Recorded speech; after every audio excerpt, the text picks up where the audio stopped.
지난 주일에는 저와 여러분이 비용 계산, 필연적인 비용이라는 부제를 가지고 함께 말씀을 나눴습니다.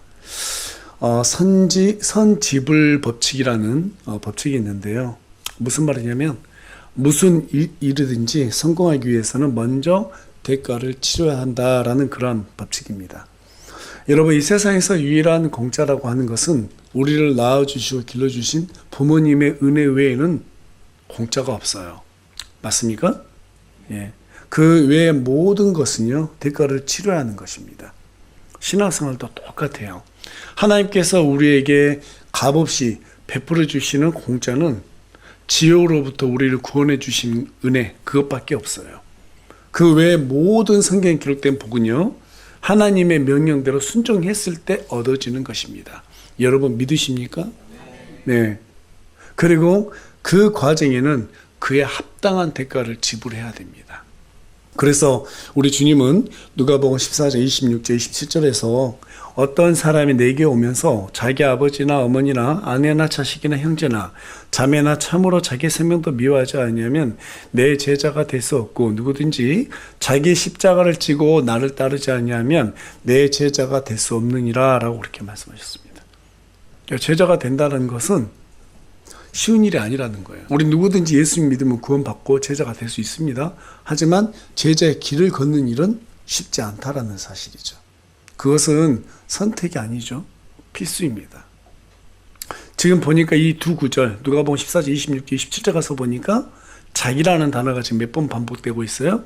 3번이나 반복되고 있습니다. 이 세상 모든 사람들이 가장 사랑하는 것은요, 내 자신이에요. 맞죠? 네, 누구보다 자기 자신을 가장 사랑합니다. 그래서 사람들이 가장 강렬하게 열망하는 것이 무엇인가 하면 자기 자신을 위해서 필요한 뭔가를 소유하고자 하는 탐욕이에요. 그 탐욕이 사실은 우리가 주님을 따르는데 가장 크게 방해하는 요소들입니다. 돈만 있으면 내가 뭐든지 다 할 수 있어. 그렇죠? 명예만 있으면 내가 사람들 앞에 나를 내세우고 자랑할 수 있고 칭찬받을 수 있어. 이런 것들이에요. 특히 오늘날 자본주의 사회에서 돈만 있으면 뭐든지 다 할 수 있잖아요. 돈만 있으면 다 자랑할 수 있잖아요. 그래서 사람들은 어떤 특징이만 그런 게 아니에요. 모든 사람이 그래요. 저도 그렇고 여러분도 그렇고. 그래서 우리도 모르게 우리는 자꾸 뭔가를 소유하려고 하는 거예요. 그런데 주님은 그게 바로 나와 함께 할 수 없는 가장 큰 요인이다라고 우리에게 말해주고 있는 것입니다. 그래서 주님은 자신의 소유는 물론이고 자기 생명까지 하나님보다 더 사랑하면 제자가 될 수 없다라고 말씀하셨어요. 여러분 오해하지 마세요. 구원받지 못한다 이런 말이 아닙니다. 예수님을 따르는 길을 우리가 따라갈 수 없다 이 말이에요. 그래서 주님은 오히려 첫째로 하나님의 왕국과 그분의 의를 구하라, 그리하면 이 모든 것을 너에게 더해 주시겠다고 약속했습니다. 그 외에도 세상이 줄 수 없는 자유와 평강을 너에게 주겠다고 말했어요. 우리를 왕과 제사장으로 삼으시고 각자의 행위에 따라서 우리가 상상할 수 없는 보상을 너에게 주겠다라고 약속하셨습니다. 이것 또한 여러분 믿으세요? 예. 참이에요. 정말 그렇게 주신다고 약속하셨어요. 그런데 중요한 것은요, 이 모든 복이 열정만으로 얻을 수 있는 것이 아니라는 사실입니다. 여러분, 가시에 찔리지 않고는 장미를 모을 수 없는 것처럼 그에 합당한 비용을 치르겠다라고 하는 각오가 서 있어야 하는 것입니다. 주님은 망대를 세울 때 먼저 비용을 계산하는 것처럼 하나님을 섬기는 일에도 반드시 대가가 따른다는 사실을 미리 알고 끝까지 따를 것을 우리에게 요구하고 계세요. 주님을 따르는 일은 선택이 아니라 모든 것을 거래하는 부르심입니다. 그래서 주님은 한 걸음 더 나아가서 전쟁을 준비하는 왕의 비유를 통해서 제자의 길은 모든 것을 버리고 싸울 각오를 해야 할 만큼 엄중한 결단이 요구되는 길이다라고 우리에게 말해주고 있습니다. 그래서 오늘은 비용 계산 두 번째 시간으로 버려야 하는 것들이라는 주제를 가지고 여러분과 함께 말씀을 나누길 원합니다. 오늘 말씀 나눌 때 내가 주님을 따르기 위해서 버려야 할 것들이 무엇이 있는가 우리가 곰곰이 생각해보고, 또 실제로 믿음의 영웅들은 어떠한 것들을 버렸는가, 우리가 그 내용들을 알아보면서 우리도 함께 주님께 가까이 다가가지 못하게 만드는 그 요소들을 버리고자 그렇게 마음을 결단하고 주님과 더 가까워지는 귀한 은혜의 시간이 되기를 소망합니다. 앞서 말씀드린 바와 같이 주님을 따르는 이런 선택이 아니라 필수입니다. 그러나 그것은 열정만으로 된다고요? 아니라고 그랬죠? 예. 여러분 헬스장 가서 몸 만들려면요, 나에게 만든 무게 덤벨을 선택해야 돼요. 그 무게에 맞게끔 들어야지. 그렇지 않으면 어떻게 돼요? 다칠 수 있죠. 그러면서 천천히 무게를 늘려가야 하는 것처럼 신앙생활도 마찬가지로 내가 감당할 수 있는 수준에서 시작해야지. 그렇지 않고 처음부터 나 숨길 수 있어. 그거 안 되는 거예요. 안 되는 거예요. 그래서 로마서 12장 3절은요, 우리에게 뭐라고 말하고 있느냐면, 각 사람은 자기에 대하여 자기가 마땅히 생각해야 할 것 이상으로 생각하지 말고 오히려 하나님께서 각 사람에게 믿음의 분량을 나누어 주신 대로 맑은 정신으로 생각하라, 이렇게 말하고 있습니다. 이제 예수 믿는 지 얼마 안 됐는데 의욕만 넘쳐가지고 이래야 된다 저래야 된다, 그렇죠? 그렇게 호기만 가지고 할 것이 아니라는 거예요. 왜 그럴까요? 말은 그렇게 할 수 있고 마음은 그렇게 내세울 수 있는데 실제로 몸이 안 따라가요. 막상 해보면 그렇게 되지 않습니다. 그러면 주변 사람들로부터 어때요? 비웃음을 사고 그렇게 되는 거예요. 그래서 무엇보다도 자기에 대해서 생각을 해야 돼요. 자기가 마땅히 생각해야 할 것들이 있어요. 여러분 신앙생활도 시간이 지나가면서 천천히 자라는 것이지, 갑작스럽게 하루아침에 애가 태어나자마자 소고기 먹고 그럴 수가 없는 것처럼 갑자기 성장이 안 되는 거예요. 그래서 우리가 마땅히 생각해야 될 것이 있어요. 믿음이 성장하는 만큼. 또 성인이 됐어요. 다 컸어요. 그런데 애들처럼 우유 먹고 있어요. 이게 문제가 심각하죠? 예, 그래서도 안 된다라는 거예요. 그래서 각자 자기가 믿음이 성장하는 대로 그 믿음에 맞게끔 살아야 한다라는 것을 우리에게 말해주고 있는 것입니다. 예, 그래서 자기 믿음의 분량에 만큼 일을 하려면 내 믿음이 어느 위치에 와 있는지를 점검해 봐야 돼요. 그 일을 점검해 봐야 돼요. 자기 객관화가 돼야 된다, 이 말이에요. 하나님께서도 무작정 요셉이나 모세나 다윗과 같은 사람들에게 처음부터 일시키고 그러지 않으셨어요. 예. 오랫동안 참고 기다리시고 그들이 그 일들을 감당할 수 있는 체력을 만들도록 어떻게 해요? 환경들을 허락하셨단 말이에요. 여러분 요셉은 죄 없이 형들에게 노예로 팔림 당했습니다. 그래서 노예 생활을 했어요. 또 죄 없이 감옥에 갇힌 일들도 당했습니다. 그럼에도 불구하고 하나님을 꿋꿋하게 믿었어요. 그렇죠? 그렇게 했을 때 그 믿음이 다져졌잖아요. 하나님 앞에 크게 쓰임받게 되지 않습니까? 모세도 마찬가지입니다. 사람을 죽여 도망쳤어요. 그럴 때 하나님께서 너 사람 죽였지 하면서 그러지 않으셨어요. 모세가 40년 광야 생활 동안 그 대가를 치렀습니다. 너무너무 애롭고 힘든 시간들을 지냈어요. 그런데 하나님께서는 그 일들을 통해서 모세를 어떻게 단단하게 만드셨단 말이에요. 그리고 그를 갖다가 어떻게 해요? 이스라엘 백성들 이집트에서 끄집어내는 귀한 소명을 감당하게끔 만드셨습니다. 다윗도 마찬가지예요. 오랜 세월 동안 사울 왕에게 쫓겨다녔습니다. 골리앗을 이기면 내가 왕이 될 것 같고 다 될 것 같았는데 그렇지 않았어요. 오히려 큰 연단을 받았습니다.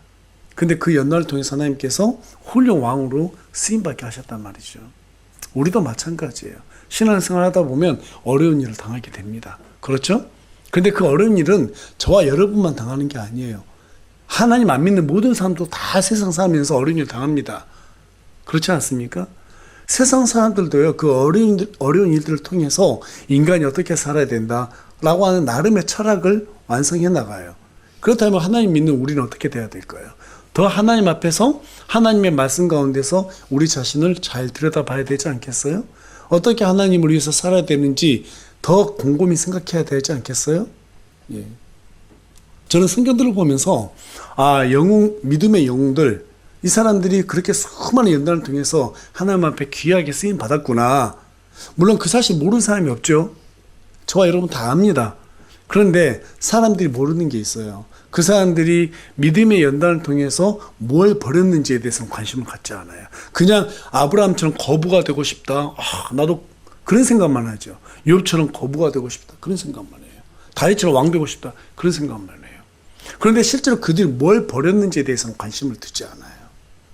하나님은 우리에게 오늘 본문 말씀을 통해서 모든 것을 버려야 따를 수 있다라고 말하고 있습니다. 맞죠? 그러니까 우리가 뭔가를 얻으려고 하기 전에 우리가 치러야 될 비용부터 생각해 봐야 된다는 거예요. 그렇다면 믿음의 영웅들이 공통적으로 그들이 무엇을 버렸는가? 우리가 그것들을 하나씩 살펴보기를 원하는데요. 그 첫 번째가 뭔가 하면 자기 의를 버렸다라는 거예요. 뭘 버렸다고요? 예, 자기 의를 버렸다라는 거예요. 첫째로 하나님의 안고 그분의 의를 구하라고 그러죠. 여기서 말하는 의라고 하는 건 선이에요, 선. 하나님이 하시는 일이 선이라 이거예요. 내가 생각하는 선이 의가 될 수 없다라는 생각, 이겁니다. 그러니까 자기 의를 버린다라고 하는 것은 나를 선하게 생각하는 그러한 마음을 버려야 된다라는 거예요. 자기 기준에서 선, 악을 정하는 것, 그 자체를 버려야 된다. 그게 교만이라는 사실을 몰라요, 우리는. 흔히도 열정이 지나친 사람들이 이런 실수를 범하게 되고요. 특히 구원받은 지 얼마 안 되는 사람들이 무조건 거룩해야 된다. 이런 생각들 때문에 이런 우를 많이 범하게 됩니다. 그래서 뭐 믿는 사람들 이래야 된다, 저래야 된다. 그렇게 지체들을 판단하고 또 거기서 다투는 모습들을 보게 되는데, 제가 가장 교회를 오래 다니면서 흔하게 논쟁되었던 그게 뭐냐면 술 먹는 문제였어요.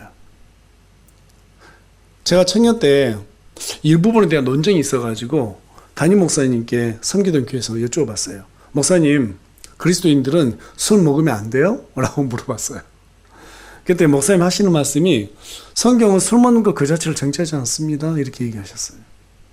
술에 취하는 것이 방탕하기 때문에 이어지기 때문에 그것이 죄라고 그렇게 성경은 말하고 있다고 가르쳐 주셨습니다. 또 이렇게 말하니까 술 먹어도 되는구나. 여러분 술 취하는 게 죄라니까요. 여러분 취하지 않으려고 술 먹는 사람 어디 있어요? 다 술 취하려고 먹죠. 맞죠? 취하니까 방탕으로 이어지니까 그게 죄다 이렇게 말하고 있는 거예요. 그런데 목사님께서 그 말씀하셨어요. 그보다 더 나쁜 것이 있다라는 거예요. 술 먹는 것보다 더 못된 짓들을 많이 하면서 술 먹는 것만 정죄한 사람들이라는 거예요. 자기는 그런 사람들이 제일 싫다라는 거예요. 사람은 모두 죄인입니다. 여러분도 죄인이고 저도 죄인이고, 맞죠? 예, 어떤 사람은 좀 더 무거운 죄를 짓기도 하고 어떤 사람은 좀 그렇지 않을 수도 있고 하지만 하나님 보시기엔 다 똑같아요. 살인자나 도둑질하는 사람이나 다 똑같아요. 하나님 보시기에는 다 똑같은 죄인이에요. 그런데 술 먹는 것보다 더 심각한 죄를 짓고 살면서 술 먹는 사람을 정죄한다면 그 사람은 위선자죠. 예. 술 마시고 안 마시고는 우리 하나님을 믿잖아요. 각자 양심에 따라서 판단해야 될 문제예요. 따라다니면서 그러지 마. 어떻게 그렇게 하고 살겠어요? 예. 그 대신 술에 취해 살면서 교회 나와가지고 지치들에게 이래야 된다 저래야 된다 그런 말 하면 안 된다는 거예요. 저는 그런 사람 가만 안 둬요. 절대로 가만히 안 둬요. 자기도 그러면서 왜 남들한테 그러냐고. 여러분 또 교회에서 여러 가지 논쟁거리들이 있죠. 이래야 된다 저래야 된다. 여러분 그리스도인들이 제사 지내면 돼요 안 돼요? 돼요 안 돼요? 안 돼요? 돼요? 제사를 지내는 것은 마귀와 교제하는 것임과 동시에 우상을 섬기는 행위라고 성경이 분명히 정지하고 있기 때문에 그건 제사는 지내면 안 되는 거예요. 한때는 제사 지낸 것 때문에 친척들이 외면당하는 그리스도인도 많았습니다. 제가 고등학생 때였어요. 아버지는 이제 하나님 안 믿으시니까 추석하고 명절 때만 되면 저를 데리고 가서 묘지에 절해라 그랬어요. 근데 그때는 힘이 없으니까 중학생 때는 했단 말이에요. 근데 고등학교 1학년 때였던 것 같아요. 아버지한테 그랬어요. 아버지 나 양심상 못하겠어요. 교회 다니는데 그렇게 하면 안 된대요. 근데 너무 마음이 안 좋아요. 저 안 할래요. 제사를 앞으로 안 지낼래요. 그래서 아버지가 좀 못마땅해 하셨어요. 그래서 제가 그 다음에 그랬습니다. 죽은 다음에 잘해주면 뭐 합니까? 살았을 때 잘해야죠. 그때 우리 아버지가 그러시더라고요. 그래, 앞으로 제사 안 지내. 너 살았을 동안 나한테 잘해. 그러시더라고요. 그 말이 맞잖아요. 죽은 다음에 제사 지내는 거 다 자기한테 잘 되려고 하는 거예요. 그거 잘못된 유혹입니다. 자, 그렇다면 한 가지 더 여쭤볼게요. 제사상 차리고 남은 음식 먹는 것은 죄입니까? 죄가 아닙니까? 죄요, 죄가 아니에요. 뭔가 찝찝하죠, 그쵸? 예. 성경은 뭐라고 말하고 있을까요? 우리 다 같이 고린도전서 10장 25절 26절 한 목소리 읽어보겠습니다. 시작. 무엇이든지 고기 시장에서 파는 것은 양심을 위해 아무것도 묻지 말고 먹으라. 땅과 거기에 가득 찬 것은 주의 것이니라. 예, 여러분, 음식 그 자체가 악한 것이 아니라 그 음식으로 제사를 지내는 행위가 악한 거예요. 네. 따라서 여러분, 음식도 돈도 음악도 심지어는 술도요, 그 자체가 나쁜 것이 아닙니다. 문제는 그것을 어떻게 사용하느냐에 따라서 달려있는 거예요. 생선 조림할 때 술 적절하게 사용하면 비린내 잡죠. 고기 잡내도 잡죠. 예. 하나님 일을 하려면 돈이 필요해요, 안 필요해요? 돈이 필요해요. 잘 사용하면 하나님께 영광을 돌릴 수도 있습니다. 음악도 잘 사용하면 사람의 마음을 안정시키고 하나님을 찬양하는 도구가 될 수 있습니다. 맞습니까? 예. 하다못해 게임도 즐기면서 적절하게 잘 절제하면 질질 일상에서 쉼과 재충전 시간이 될 수도 있어요. 저는 시골에 가서 우리 아버지가 뭐 안 믿고 그래서 고스톱을 가끔 한 번씩 치자고 하거든요. 저 목사예요. 그런데 쳐줍니다. 뭐 1년에 한 번 하는 게 뭐가 나빠요, 그게. 또 윷놀이 할 때 하자고 해요. 우리 교회에서도 하잖아요. 그렇죠? 합니다. 그게 왜 나빠요? 1년에 한두 번 그렇게 할 수 있는 거죠. 그리고 아버지한테 잘해드리고 또 복음도 전하고. 결국 중요한 것은 무엇이냐가 아니에요. 어떻게 사용하느냐가 중요한 겁니다. 절제가 있느냐 없느냐 그게 중요한 거예요. 그래서 전도서 8장 5절은 지혜로운 사람의 마음은 때와 판단을 분별한다라고 말하고 있습니다. 지혜로운 사람의 마음 뭘 분별한다고요? 예, 때와 판단을 분별한다 이렇게 말하고 있어요. 여러분, 변은 이것으로 고개를 숙이는 것처럼 참된 성도는 말씀을 남을 판단하는 도구로 사용하지 않고 자기 자신을 판단하는 도구로 사용하는 법입니다. 사도 바울조차도 그렇게 하나님의 은혜가 더해질수록 뭐라고 고백했어요? 자기 자신이 죄인들 중에서도 우두머리라고 말했어요. 내가 하나님을 겪어보니까 내 죄가 더 많이 보이는 거예요. 남의 죄는 우리가 볼 수가 없잖아요. 그런데 내 죄는 들여다볼 수 있잖아요. 그러다 보니까 나같이 나쁜 인간이 있나? 정말 내가 죄인들 중에서 가장 큰 우두머리였구나. 이게 느껴지더라는 거예요. 그게 그냥 성경에 쓰기 위해서 쓴 게 아니라 진짜 자기 자신에 대한 상태를 기록해 놓은 거예요. 저도 그렇더라고요. 앞에서 설교할 때마다, 설교 준비할 때마다 너무 괴로워요. 오늘 설교 준비할 때도 괴롭더라고요. 야, 난 이렇게 못 사는데 앞에서 이렇게 말해도 되나? 나부터 잘해야 되는데? 여러분, 제가 뭐 의로워서 여러분 앞에서 설교하는 줄 아세요? 아니에요. 예.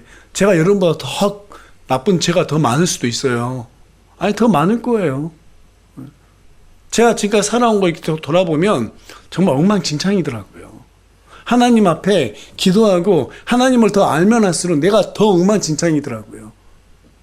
뭐가 제가 의로워서 여러분 앞에 설교를 할 수 있겠어요? 그럴 자격 없어요. 그런데 해야 되니까 하는 것이고 하나님께서 이 설교 준비를 통해서 저를 또 가르치시고 변화시키신다는 걸 느껴요. 그래서 함께 성장해 나가는 거예요. 예. 여러분, 이브가 뱀에게 속아서 선악과를 먹었죠? 예. 왜 먹게 됐어요? 그것을 먹는 날에는 눈이 밝아져서 너희가 하나님처럼 선악을 알게 된다라고 그렇게 말했단 말이에요. 여러분, 이 말이 무슨 말인가 하면 하나님 없이 내가 스스로 선악에 대한 기준을 만들겠다라고 하는 그런 교만한 마음이 선악과를 먹게 만들었다 이 말이에요. 여러분, 선악에 대한 기준이 있어요? 없어요?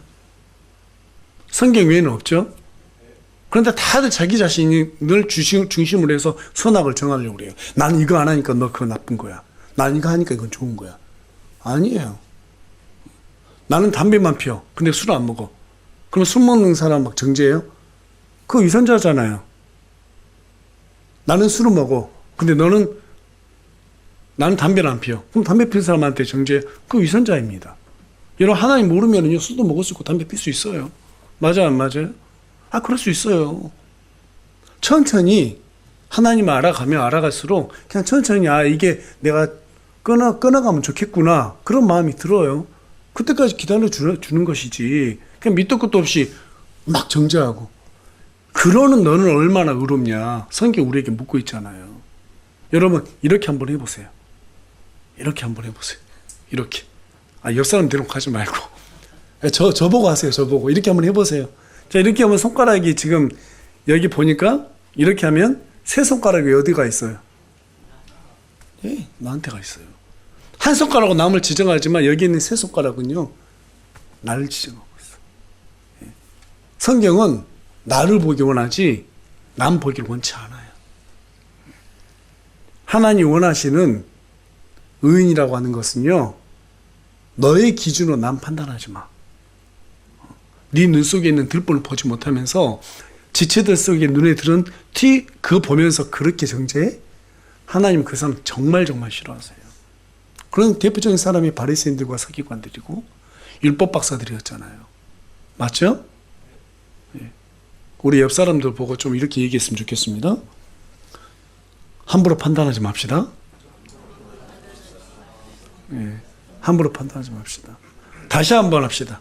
내 기준으로 판단하지 맙시다. 그게 의로운 거예요.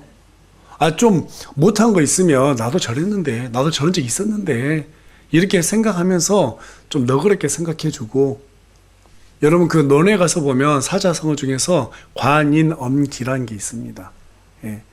남에게는 관대하고 나에게는 엄격해야 된다. 하나님 모르던 공자도 그런 얘기를 했는데 우리는 어떻게 살아야겠어요? 좀 더 지체들에게 관대하고 내 자신에 대해서 엄격해야 되지 않겠습니까? 그게 바로 의로운 사람이라는 거예요. 그래서 하나님께 쓰임받았던 믿음의 영웅들은 내가 의로운 게 하나도 없구나. 그걸 알았을 때 하나님께서 그 사람을 들어 쓰시는 거예요. 그렇게 쓰임받는 저와 여러분이 되기 소망합니다. 믿음의 사람들이 버려야 될 두 번째는요, 오랫동안 자신을 짓눌러 왔던 죄입니다. 오랫동안 내 자신을 짓눌러 왔던 죄예요. 아마 뭐라고 딱히 말하지 않더라도 여러분 스스로 알 거예요. 저와 여러분이 내가 어떤 부분에 좀 약한 죄들 있죠? 알 거예요. 그거 얘기하지 마세요. 옆에 사람들한테. 제가 아까도 말씀드렸다시피 내가 어떤 죄가 있어요. 그런 말 하지 마세요. 좋을 땐 괜찮은데 안 좋으면 그 이용합니다. 그게 마귀의 도구가 돼요. 절대 그런 얘기 하지 마세요. 수치스러운 죄, 그런 거 지체들하고 나누지 마세요. 그럼 하나님하고만 나누시면 돼요. 저한테도 말하지 마세요. 제가 여러분하고 상담 잘 안 하려고 그래요. 왜 그러냐면 그런 내용들 하면 제가 말씀 설교 준비하기가 너무 어려워요. 그래서 제가 상담을 잘 안 하려고 그래요. 하나님 앞에서 우리 어떤 죄가 있으면 그냥 내가 하나님 앞에 고백하면 됩니다. 하나님이 잘 안 고쳐줘요. 이거 고쳐야 되는데 한 번만 더 기회를 주세요. 제가 그렇게 기도해요. 저도 알거든요. 내가 어떤 부분에서 약한지를.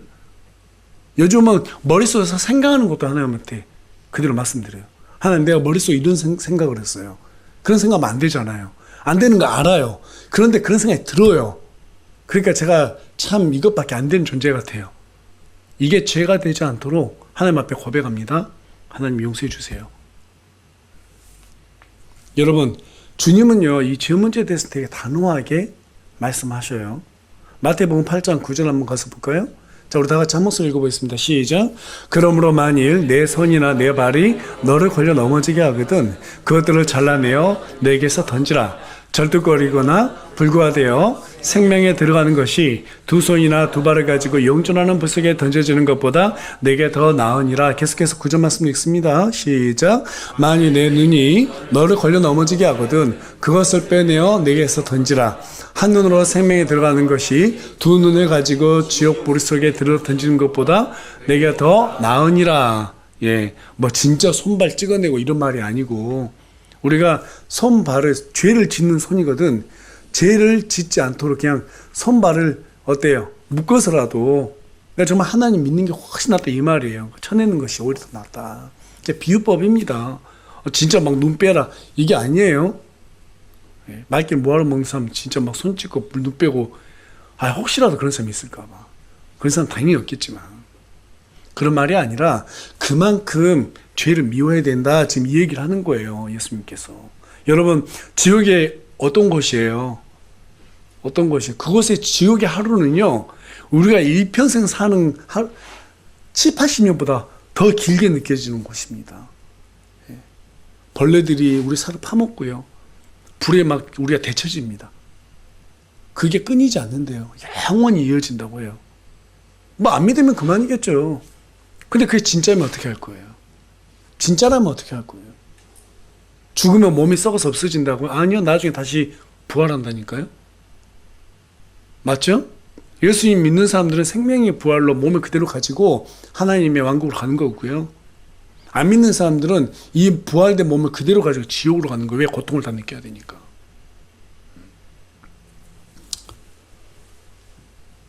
우리가 다 죄인들입니다. 근데 구원받는 건 너무 쉬워요.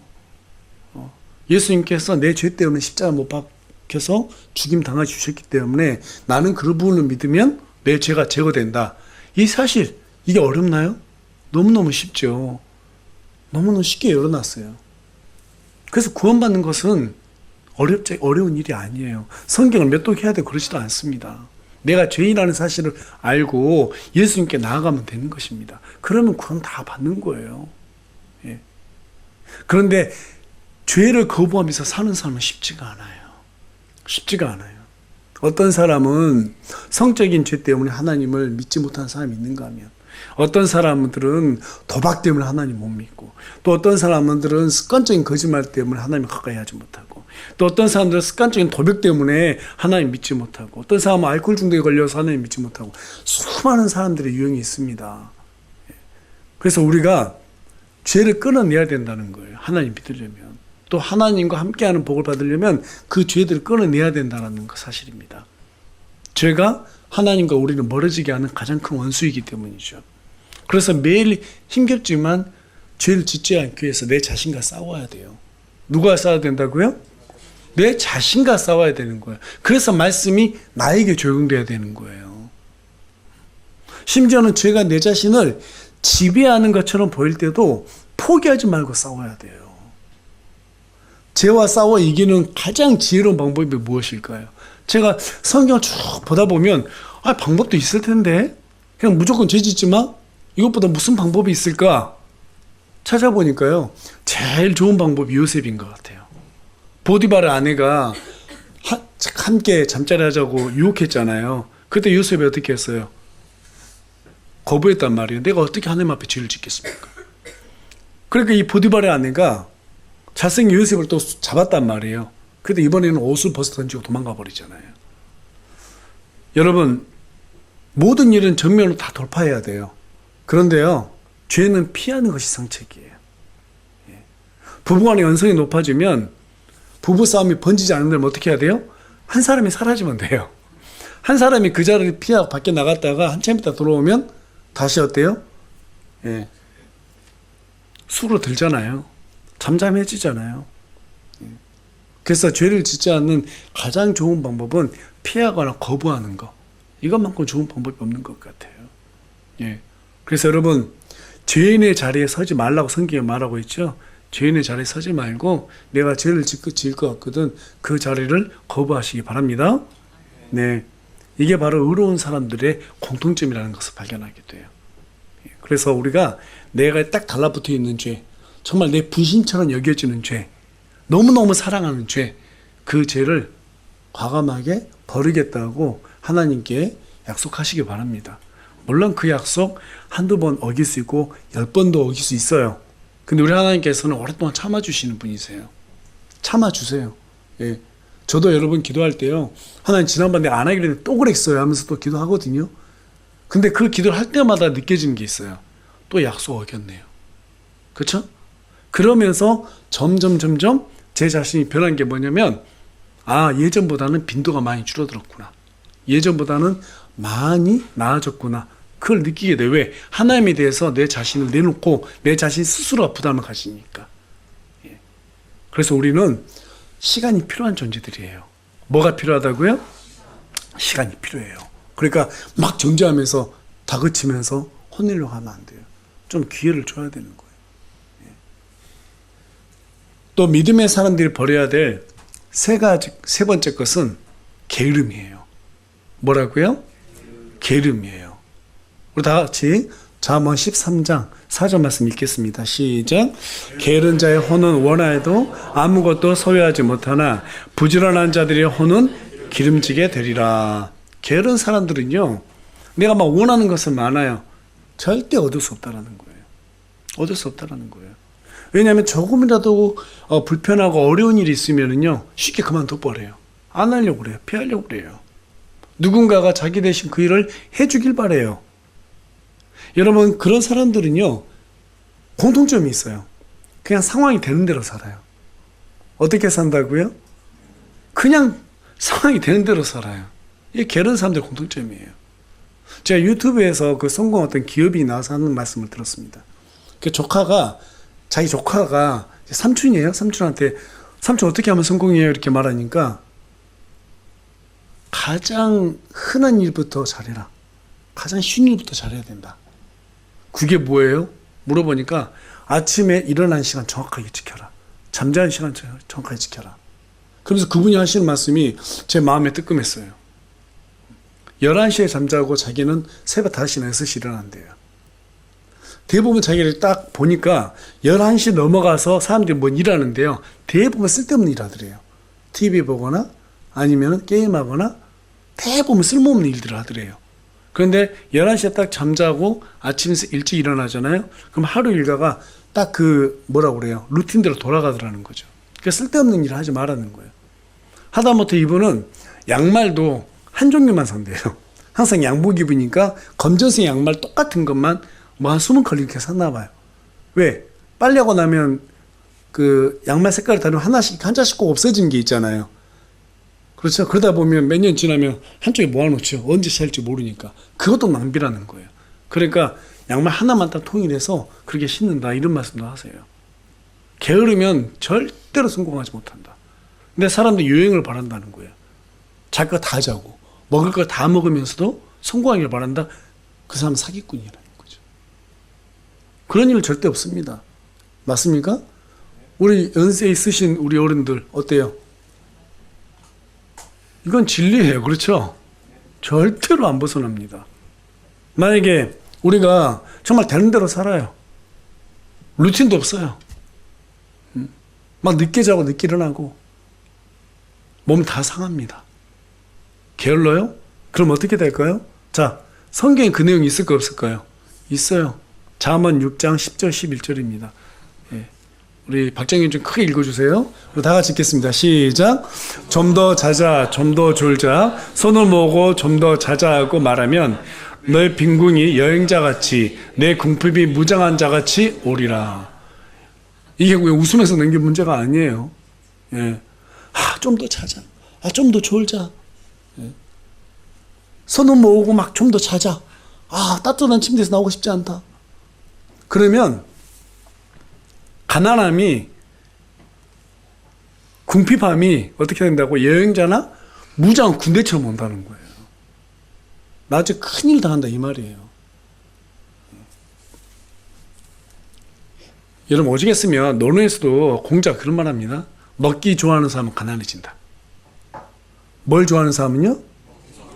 여러분 한번 여러분 한 달 동안 쓰는 카드 내역서 한번 봐보세요. 먹는 게 대부분일걸요? 근데 먹는 기 좋아하는 사람은 진짜 가난해져요. 돈을 못 모아요. 그리고 또 움직여야 되는데 열심히 일하는 사람들 있잖아요. 수입이 적어요. 그럴 수밖에 없어요. 먹기 좋아하고 게으른 사람들은요, 가난해집니다. 신앙생활도 여러분, 게으르면 성장하지 못해요. 교회 10년, 20년 다니면서도 여전히 그대로인 사람들 얼마나 많은지 몰라요. 너무 참 안타깝습니다. 여러분 사자하고 악어하고 싸우면 누가 이긴지 아세요? 사자하고 악어하고 싸우면 누가 이길까요? 이겨야겠다고 강하게 마음 먹은 쪽이 이겨요. 게으른 사람들은요 이미 이길 생각이 없어요. 이미 패배한 사람들이에요.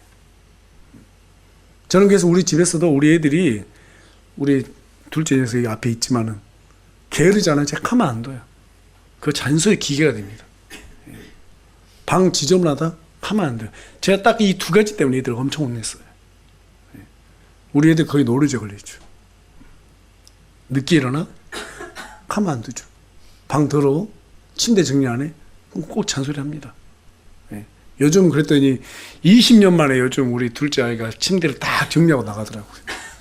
요즘 새벽 보니까. 요즘 또 아침 일찍 일어나요. 지가 해야 될 일이 있으니까. 여러분, 사람이 목표가 있어야 돼요. 내가 하나님 앞에 한 번 인생 사는데 좀 쓰임받는, 쓸모있는 사람이 돼야 되지 않겠냐. 이렇게 생각하고 정말 열심히 좀 살아볼 생각을 가져야 됩니다. 세상에서만 성공하려고 하지 말고 모든 성공 여부는요, 하나님 앞에 손에 달려 있어요. 그래서 하나님 앞에서 내가 정말 잘 보여야겠다. 게으름 피지 말고 열심히 해야 되겠다. 이런 생각을 좀 우리가 품어야 됩니다. 여러분들, 다윗 한번 봐보세요. 요셉 봐보세요. 다니엘 봐보세요. 아브라함, 이삭, 야곱, 모세, 성경의 인물들 봐보세요. 게으른 사람 있나요? 한 명도 없어요. 게으른 사람 한 명도 없어요. 다들 자기 일에 최선을 다합니다. 그렇게 했을 때 모든 사람이 왕 앞에 선다고 성경 우리에게 말해주고 있어요. 여러분, 게으른 사람이 사람들에게 인정받았다는 소리 들어보셨어요? 저는 들어본 적이 없습니다. 여러분, 게으름 속에는 뭐만 있냐면 절망만 있어요. 나는 쓸모없는 존재구나는 그런 패배의식만 남아 있습니다. 게으름에 붙는 세금만큼 비싼 것은 없다고 말합니다. 게으름은 쇠에 쓴 녹처럼 아주 빠른 속도로 인생을 고갈시켜버립니다. 천성이 부지런한 사람이 있어요, 없어요? 없어요. 그런 사람 어디 있어요? 제가 살아보니까 없더라고요. 부지런하게 사는 사람만 있을 뿐이에요. 부지런히 기도하고 성경 읽고 예배드리고 섬기겠다라고 그렇게 작정하시면 좋겠어요. 게으름은 죄다 이렇게 생각하면 좋을 것 같아요. 그렇지 않으면 우리는 가난해진 건 두 번째 문제고 또 죄 속에 파묻혀 살아요. 열심히 교회 나오고 예배드리고 틈만 나면 교회 나와서 기도하고 그럼 좋은 게 뭔지 아세요? 죄를 안 짓게 돼요. 여러분, 세상 일도 마찬가지잖아요. 일 열심히 하면 돈 쓸 시간이 없으니까 돈을 모으잖아요. 그럼 똑같은 원리예요. 그러니까 가급적이면 수요예배, 금요예배, 주일 일부 예배 다 드리세요. 왜 못해요? 세상 일은 그렇게 열심히 하는데. 틈만 나면 기도하시고 성경 보세요. 그래야 딴 생각 안 들어가요. 그래서 저와 여러분이 좀 하나님 일에도 열심히 품자라는 그런 생각 가졌으면 좋겠습니다. 마지막으로 우리가 버려야 될, 믿음의 사람들이 버려야 될 네 번째 것은 세상이 좋은 평판입니다. 믿음의 사람들을 보니까요, 사람들 평판 생각 안 했더라고요. 오직 하나님 앞에서 내가 어떻게 판단받을 것인가, 이걸 두려워했습니다. 하나님 일을 하려면 나쁜 평판도 때로는 감수해야 될 때가 있습니다. 일하다 보면 시기와 질투도 받게 되고요, 조롱당하고 미쳤다는 소리도 들을 수도 있어요. 근데 놀랄 필요가 없어요. 운동하면 땀 흘리는 것이 당연한 것처럼 세상은 예수님을 미워하기 때문에 우리가 예수님을 따르면 미움받게 되는 것이 당연한 것이라고 요한복음 15장 8절에서 9절은 우리에게 말해주고 있습니다. 성경은 그것이 바로 우리에게 맡겨진 십자가라고 말해주고 있어요. 여러분, 우리에게 십자가가 다 하나씩 있습니다. 예, 십자가가 있어요. 그 십자가를 지고 내가 사람들한테 잘 보이기 위해서 그거 말고, 예, 좀 세상 사람들한테 좋은 평판 못 든다 하더라도 하나님이 우선이다 라고 생각한다면 하나님께서 우리를 한순간에 문 열어주시면 하나님의 은혜 가운데 참여할 수 있게 됩니다. 결론을 말씀드리겠습니다. 주님과 함께 하시는 귀한 복을 받고 싶으세요? 하나님은 전능하시잖아요. 그분이 우리 뒤에 있고 우리 아버지시고 우리는 그분의 자녀인데 그분이 맘만 먹으면 우리를 위해서 뭘 못 해주겠어요? 그래서 성경이 말하는 가장 큰 복이 하나님과 함께하는 복이에요. 그분이 우리와 함께 해주시는 복이에요. 예. 그러려면 대가를 지불해야겠다는 생각을 품어야 됩니다. 장사해서 돈 벌려면 먼저 미천을 되는 것처럼 하나님을 섬기는 것도 먼저 우리가 비용을 치러야 되는 거예요. 그러자면 오늘 우리 함께 말씀 나눴습니다. 자기 기준에서 지체들 함부로 판단하면 안 됩니다. 끊지 못하고 있는 죄를 버려야 합니다. 아니 버리겠다라고 마음 먹고 잘 안 되더라도 예를 써야 됩니다. 게으름을 벗어 던져야 하고요. 세상에 평판을 얻기 위해 좋은 평판을 얻기 위해서 의식하면 안 됩니다. 이 네 가지는 성경에 기록된 모든 믿음의 영웅들에게서 발견할 수 있는 공통된 그들의 패턴이에요. 이 비용을 치를 때 하나님께서 저와 여러분과 함께 해주시는 귀한 은혜를 부어주실 줄 믿습니다. 예, 어렵지만 좀 그렇게 살아보려고 오늘 이렇게 다짐하고 작정하고 오늘 함께 나눈 이 네 가지를 두고 항상 기도할 때마다 저와 여러분이 스스로를 위해서 그렇게 기도하면서 하나님께 가까이 다가가기를 소망합니다.